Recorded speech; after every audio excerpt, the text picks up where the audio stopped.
Welcome to Stirring Strengths, Perspectives on Mental Health and Addiction. I'm your host, Dean Anderson. And on today's show, we have Seanna Hayes. And Seanna is here to talk about perinatal mental health.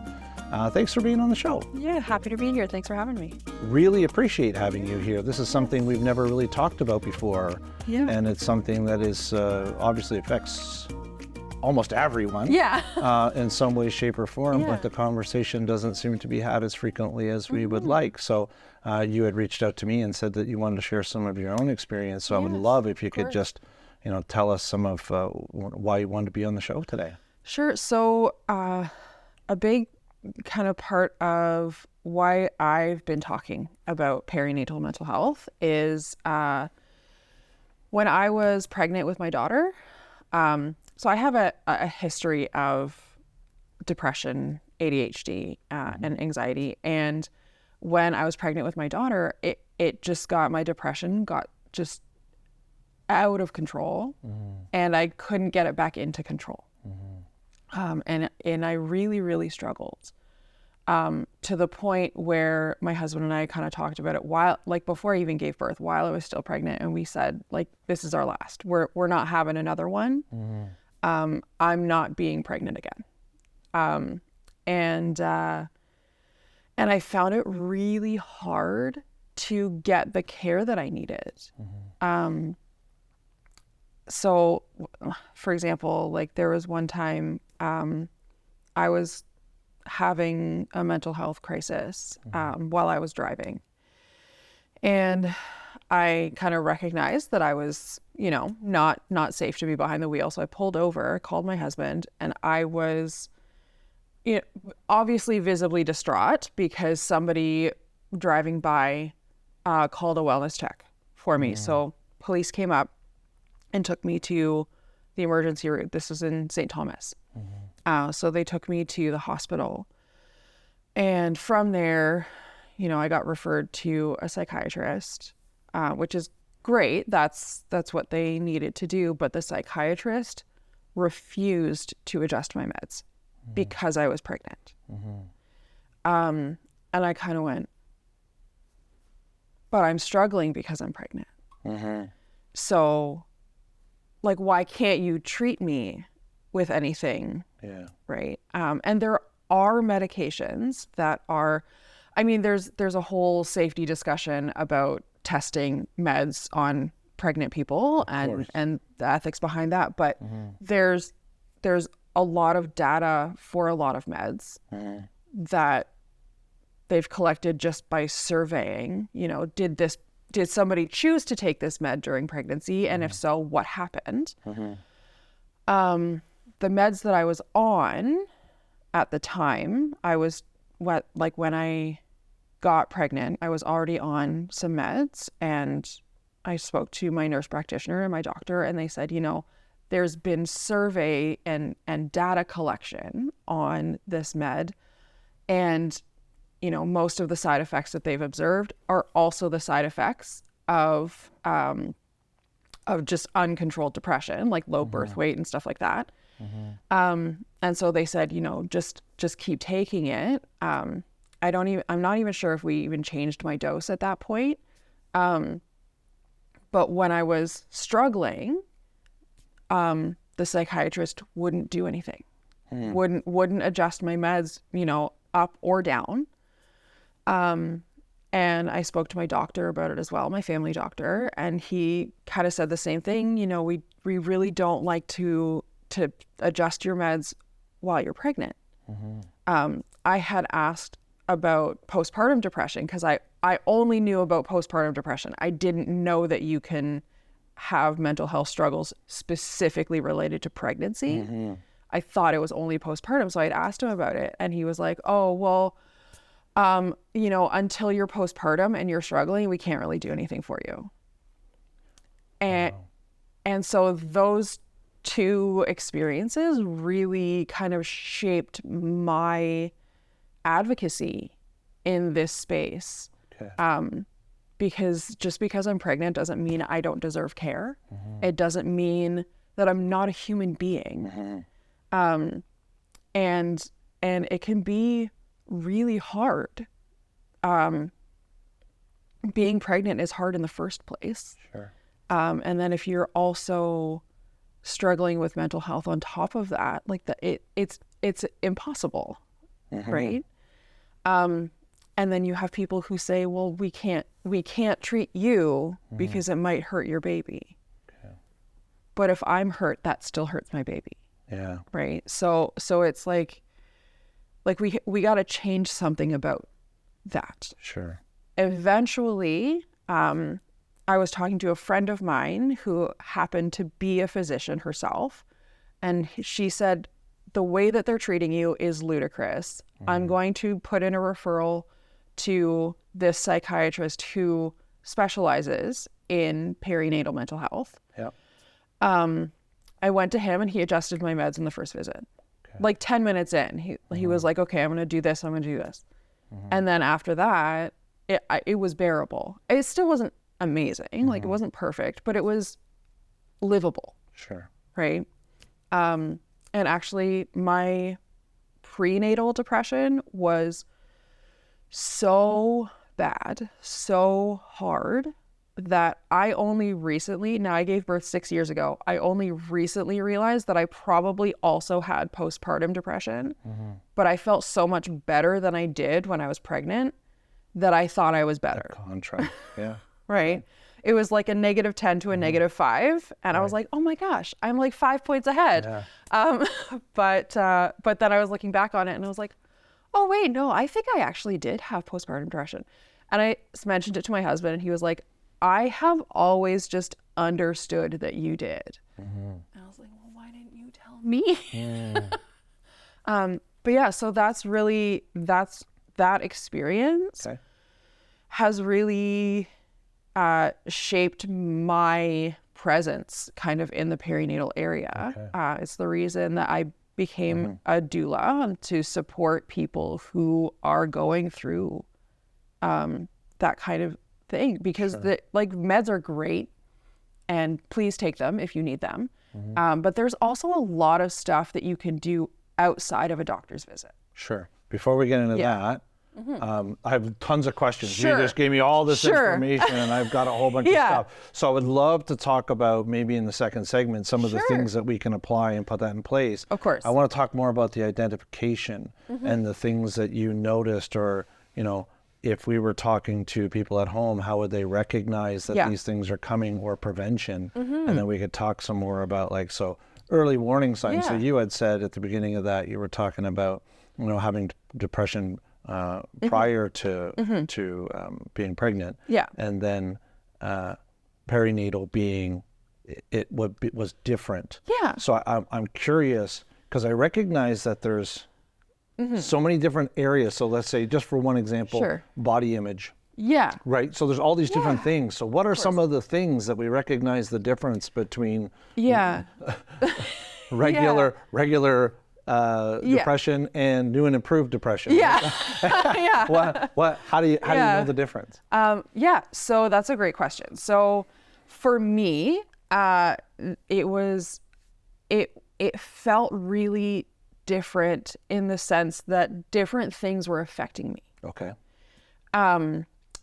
So I have a history of depression. So in my just general life, before I was pregnant, it was very centered on self-image, but not body image, just like how I thought of myself and how I keep touching the microphone.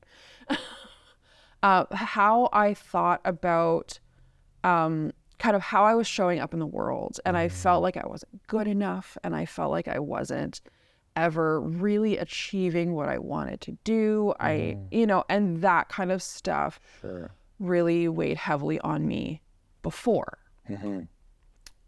During pregnancy, it was like I couldn't hear any kind of constructive criticism, right? It felt so heavy on me to hear anything. And now I'm a musician. Constructive criticism part of the deal is our bread and butter, right? That's kind of just how we live. Sure. But anything, I was taking it so personally, and I knew I was taking it too personally, and I couldn't stop. It was like a runaway train, right? And there was, I mean, you mentioned body image, like your body is changing, and I looked different than how I had ever looked. But there was also like there's physical health struggles in pregnancy that can really weigh on your mental health. So for example, I had something called hyperemesis gravidarum, which basically means I threw up all day, every day. Can you spell that? No, I'm... I probably. Wow. So hyperemesis is throwing up a whole bunch. Okay. Gravidarum is during pregnancy. Oh, okay. All right. Yeah. So shortened to HG. So I had HG, and so basically, like, they talk about morning sickness. First of all, it's not in the morning, it's all the time. But also, like, I had it all the way up until 35 weeks or something, and I gave birth at 37 weeks. So like, I had it my whole pregnancy. And like, I would eat something, I would eat my favorite thing, and I would throw it up. And like, just that on its own can weigh pretty heavily on you. Absolutely. Like, I can't even freaking eat, right? I can't. And then there's the kind of background noise of like, well, if I can't eat, I can't nourish my baby. Sure. And there are treatments for it, but it's, you know, it's hard to get in to see your doctor, and it's hard to. And then there was one medication that I was given as like a last resort. You know, you have these things to take, Gravol and other stuff to take, to see if it helps. And if none of that helps, then you can take this one and it'll help. But the side effects of that one, I don't remember what they were, but I remember talking to my husband about it, and we were like, we're not doing that. Sure. And so there was always this kind of thing in the back of my mind of like, am I going to throw up all day today? And if I'm going to throw up all day today, what's that going to do to me? What's that going to do to my baby? And so there's a lot of these like kind of background health concerns that can cause a lot of anxiety, a lot of worry, and a lot of depression in pregnancy that you don't tend to. I mean, there's people with chronic illness and stuff like that. But, you know, during pregnancy, there's so much more, and in the physical health aspect, not to mention the stuff that you don't even see your doctor about, just like regular aches and pains, like all of your ligament. There's a hormone that's released during pregnancy called relaxin that makes all of your joints really loose. Okay. And so like you just hurt all the time. So when you see a pregnant person just like walking around and like, oh, ow, you know, I mean, that's just part of pregnancy. We just know that to be part of pregnancy, but it still is really hard in the moment to go through it yourself. Yeah. And all of those things can really affect your mental health. And so it's almost like you're starting at a base level below your norm. Sure. Right? Does that make sense? It does. It does. And so for me, in my kind of experience of the difference between before I was pregnant and during pregnancy, it was more worry based. Am I doing the right thing? If I'm not doing the right thing, how can I do the right thing? Yeah. There's also a big conversation about, you know, when you have a pregnant belly, you kind of disappear as a person. And people only really care about the belly. Sure.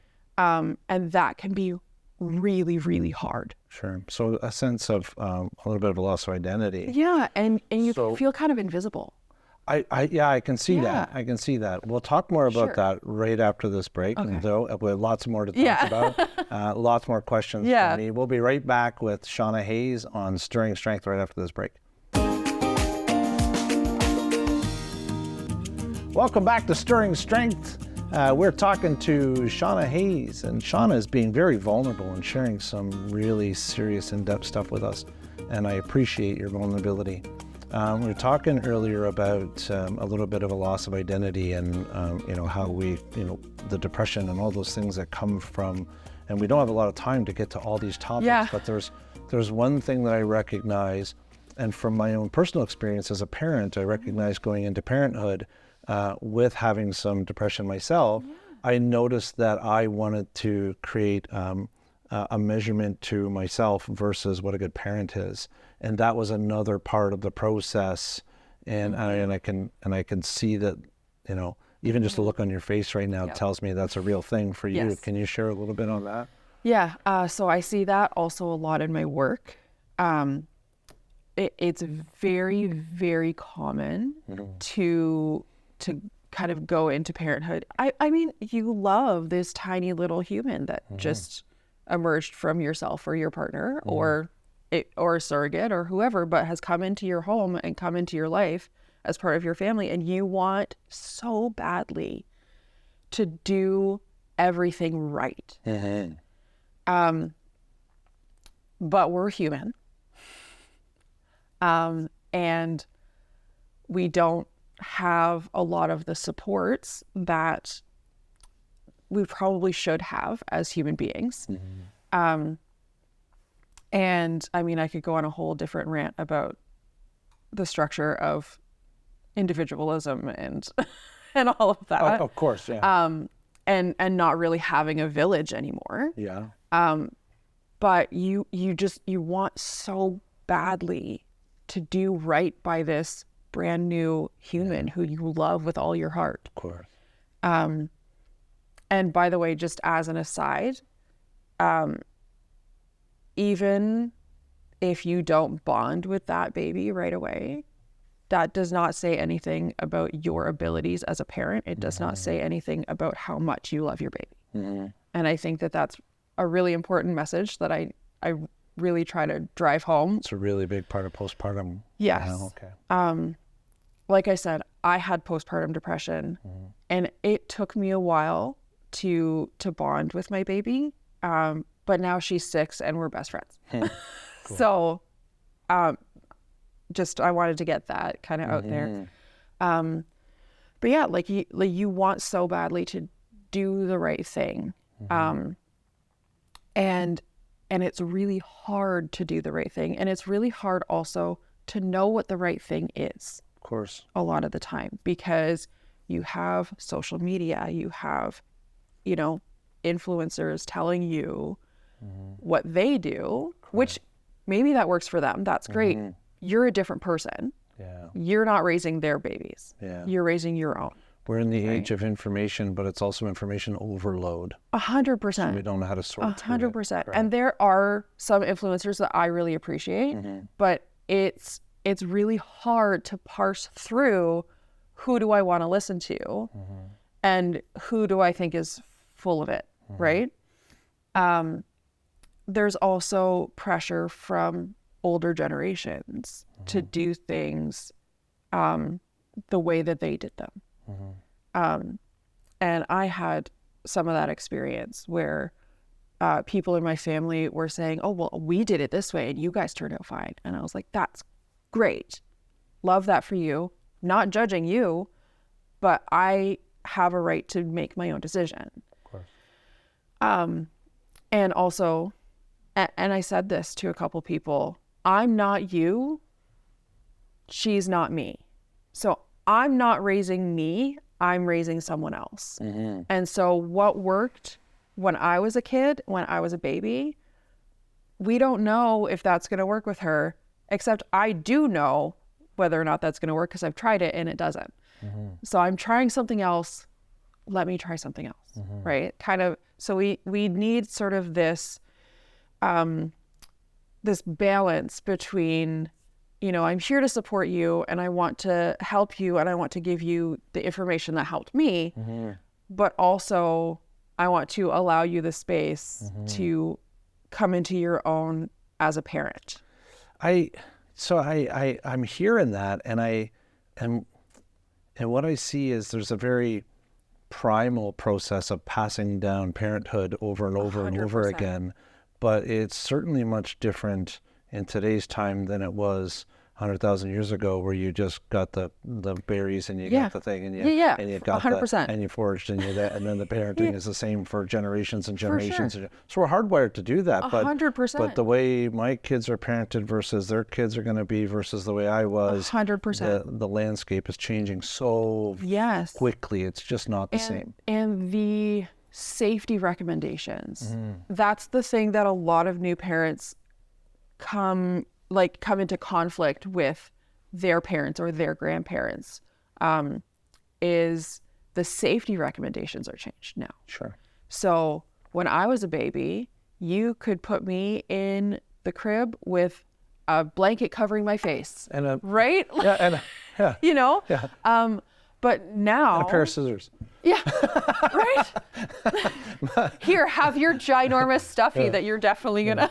I remember when my sister... What I mean? Yeah, I remember when my sister was born and my dad was smoking in the hospital. Yeah. I was like, wow, a different world. Yeah. But now it's like, okay, so you can't have any loose fabric in the crib, even since my daughter was born 6 years ago, the safety recommendations on swaddling have changed. Sure. And so it's hard because you have to learn that yourself.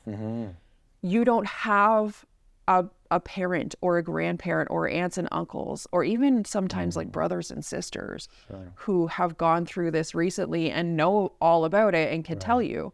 You kind of have to get all of that knowledge yourself. Yeah, and I'm responsible for someone else's life while I do that. 100%. Sure. And also, where you even get that knowledge. Sure. And if you don't know that you have to get that knowledge, what are you supposed to do? Right? And so there's so much pressure on new parents to do everything perfectly, or do everything according to what one person's telling you. And you can't please everybody. But for some reason, when it comes to parenting, people get really bent out of shape if you don't do things the way that they did them. Yep. And that comes especially in newborn care, because that's a really vulnerable time. You mentioned having depression yourself. I don't know if you meant just kind of in life in general, but postpartum depression in non-gestational parents is about 10%. And it's honestly probably higher because people aren't going to the doctor for it. Sure. Unless it's really, really bad. Or it wouldn't be diagnosed. Yeah, of course.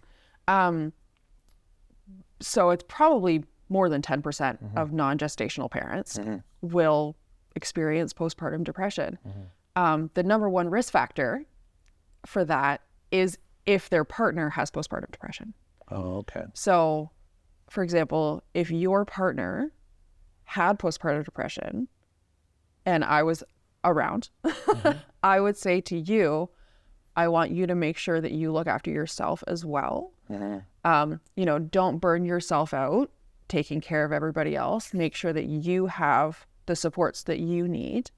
Make sure you have someone you can talk to, even if it's just like a occasional 5-minute phone call. Hey, how you doing?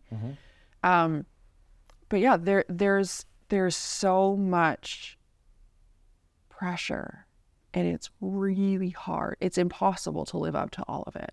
And so we find ourselves just like crushed under the weight of other people's opinions. And it's really, really hard to shed that. Okay, so let's redirect this and say, okay, we see that there's pre, peri, post of all these different things and all these. How are we helping people to? You're here because you want to talk about how we change the landscape. Right? So a large part of what I'm doing is just working as a birth and postpartum doula. So just to define that, a lot of people don't know what that is. A doula is non-medical support for life's transitions. So there's such thing as a death doula for end-of-life care. I do birth and postpartum. So I'm there to see you, right? And I'm there to say, you know what? I see that this is really hard for you, and I am here to help you. Mm-hmm. A lot of parents also struggle with, like we were talking about, loss of identity. That's very common in postpartum as well, because all of your energy is taken up caring for this brand new person who can't even feed themselves, right? And so you need people around you who are willing to just come and say, I mean, I can hold the baby if you want to go shower. So creating a village. Yeah. Okay. And you can create your village with family members. Mm-hmm. You can create your village with friends who are parents, mm-hmm. and you can create it with friends who are not parents. Mm-hmm. One thing that I recommend that people do is, go out. There's play groups. There's story times at the library. Go to those. Even it's not for your baby, right? Like it's for the baby, right? To go to the story time, but it's not for the baby. It's for you to connect with other people, and just say hi to somebody. Mm-hmm. Can I add you to my group chat? Sure. And create this, at least a space that you can go and ask people stuff. Mm-hmm. Did you guys go through this? What did you do? Or just like I've had group chats where like the whole purpose of it is we just go in there and rant about stuff, mm-hmm. right? And just get it off your chest, mm-hmm. right? With like-minded individuals. Yeah, with people who understand, mm-hmm. And are also just willing to be there and listen and say, yeah, that sucks. I see you. Yeah. Yeah. So that seems to be the undertone for a lot of things now, and recognizing that mm-hmm. even though we have this virtual world of people around, we don't necessarily have the connection that we really need. Yes. So we're running out of time. Yeah. So we could talk about this for a long time. There's so many questions still. So it's really important that we recognize that there are, some additional resources out there. Mm-hmm. We can put a link across the bottom of the screen to make it so that something comes up here. Mm-hmm. For people to reach out. And of course, we've got suicide hotlines and 988, 911 and all that stuff. However, if you have one quick thing, the thing that you recognize mm-hmm. as the most important thing, what is the message that you give to women out there that are struggling with those levels of depression? Talk to someone who's been there.